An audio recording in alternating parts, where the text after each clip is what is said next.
Well, hello everyone. I am Matt Williamson. Hopefully everyone had a wonderful Memorial Day and long weekend and got to do all kinds of good stuff. I was down at OTAs today, Tuesday, and I will be the next 2 days as well. Unfortunately, Thursday and today we had all kinds of technical issues. We had to record the thing from the indoor facility, so I really got no insight of what actually was happening. So a little frustrating. I've been assured that will be fixed for tomorrow. But in the meantime, there was a really good article put out by Bill Barnwell on ESPN.com.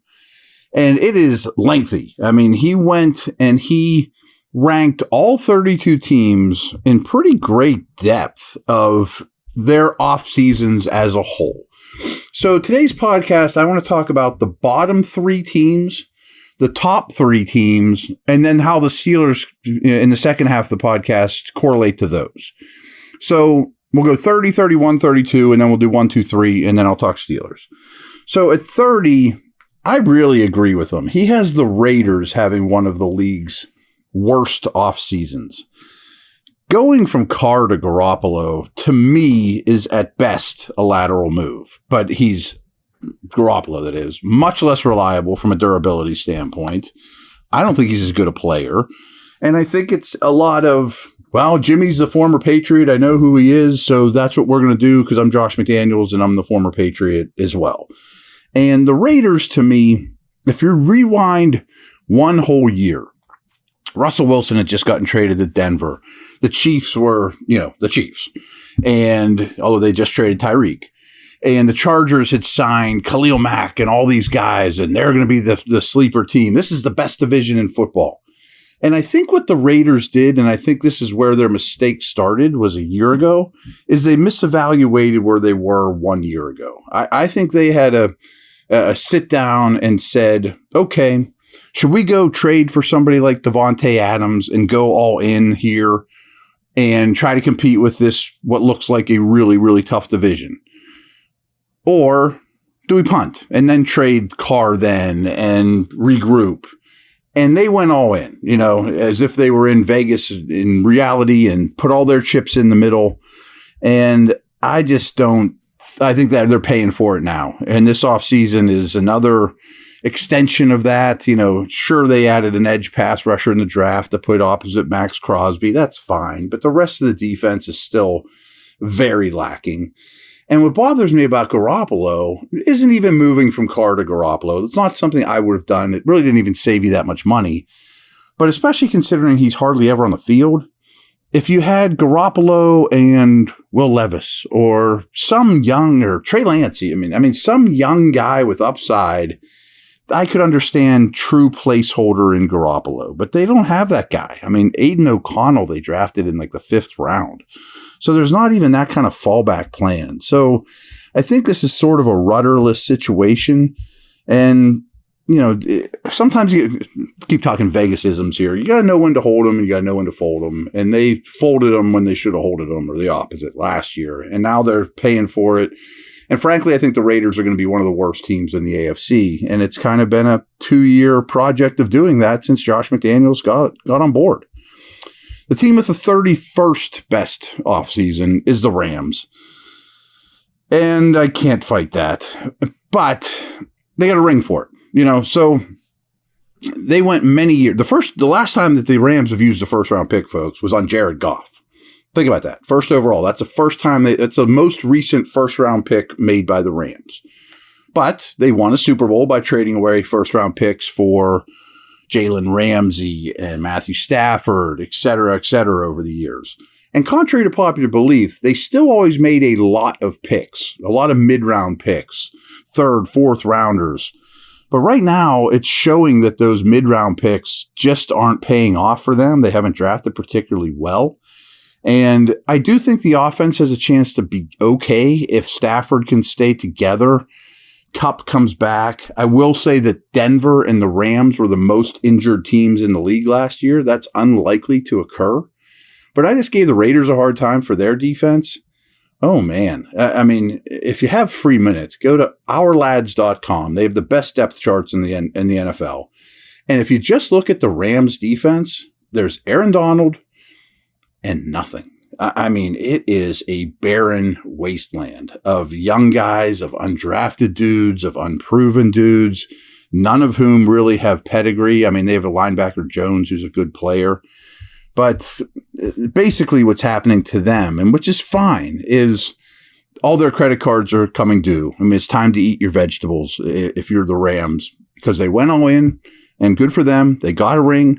And now it's going to be lean times. Like, I have some doubts. Will Donald, Stafford, Kupp, I mean, these guys are all 29 and above. Are they going to be on the team past the trade deadline this year? Maybe not. And that might be the best thing for them. I mean, just kind of break the whole thing down, get out of this. Maybe you end up with a Caleb Williams when it's all said and done, or a young quarterback, and start all over. But man, that's tough, especially in that fan base. It's not like you're in Pittsburgh where, you know, they're kind of built that stars and scrubs way, I think, because they have to compare with the Lakers and the beach and Beverly Hills and all the stuff going on out there. Being average and boring doesn't sell tickets in that town. So Barnwell has the Titans with the worst offseason. I don't know that I agree, but I see where he's coming from, because I think they're going to be really bad. Frankly, I think that their defense will be average at best. I think their offense will be disastrous. And just like we talked about with the Rams, I would be very shocked if Tannehill and Derrick Henry are with this team next year, but maybe not even past the trade deadline again. You know, like their line is in shambles. They added basically 2 offensive linemen in free agency in the first round, but that's not enough. They really needed 4. They probably need 2 more pass catchers. I mean, so they are really going to be down and out for a while. And then they trade up and go get Levis. And I guess they were talking to the Steelers quite a bit with the Joey Porter pick. And I'm just not a Levis believer, but for the price they paid, maybe he's the answer somewhat on the cheap. Man, I just think that that's going to be tough. I mean, that division's bad enough, and Vrabel's a good enough coach that they may win 6 games, which probably keeps them out of the lottery for big time quarterbacks or whoever, or the ability to trade out. But I think that they are going to be in for a tough go of it. So those are the 3 worst. The 3 best, and I commend Bill Barnwell for doing this. He put the Washington Commanders number 1. And frankly, folks, the whole reason for this is new ownership. You know, ding dong, the witch is dead. You know, a very, very proud Washington organization was bought by Daniel Snyder long ago, and he ran them into the ground and ran off, all kinds of their fan base, embarrassed the organization in many ways, on the field, off the field. So when you look at these things, it's not just how did we get better for game day. It's where did the organization improve since we saw them on the field last. Now, the sale of the Commanders isn't done yet, but just getting Daniel Snyder out of the building earns the number 1 spot for Barnwell, and I kind of like that approach. He gives the Dolphins number 2. I don't have a problem with that either. My one complaint was considering Tua's massive injury history, and there is huge splits of how good their offense with and without Tua are. They went for Mike White very early in free agency, and he did some good things with the Jets, but I would have liked to seen a better number 2 than Mike White. I mean, like, they just attacked that, got Mike White, thrilled with it. That might be fine. He does fit their system well. He's a good, quick decision maker. He's tough. But I would have gone a tier higher, maybe Andy Dalton, somebody like that, to be my Tua backup, because it's night and day when he's in there and he isn't, and he's not in there nearly enough. But other than that, I mean, you talk about the Vegas conversation we just had about pushing your chips into the middle. Miami has pushed their chips into the middle. They are trying to win it all while Tua's on a rookie deal.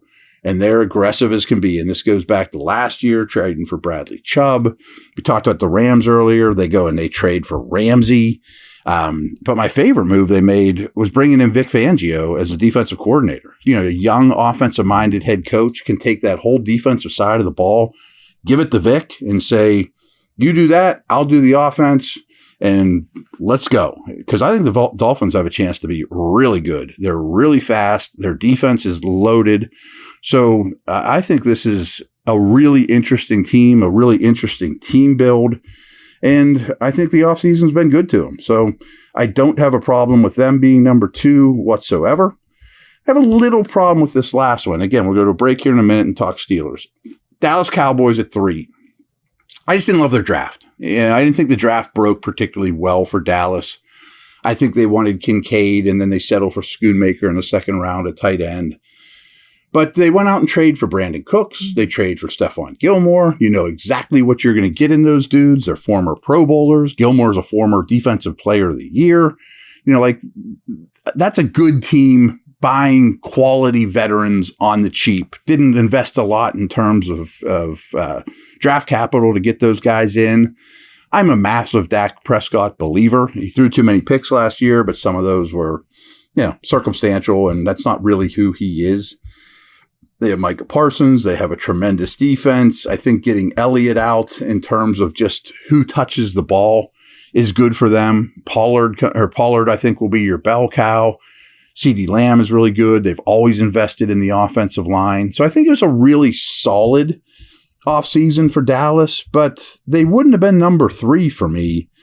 In fact, I would have the Steelers ahead of them, to be very honest. I think the Steelers had a better offseason than Dallas, who he has at 3, and several teams they have ahead of them. So quick break, and we will talk Steelers here and what Bill has to say about them, because I think he's selling them a little short.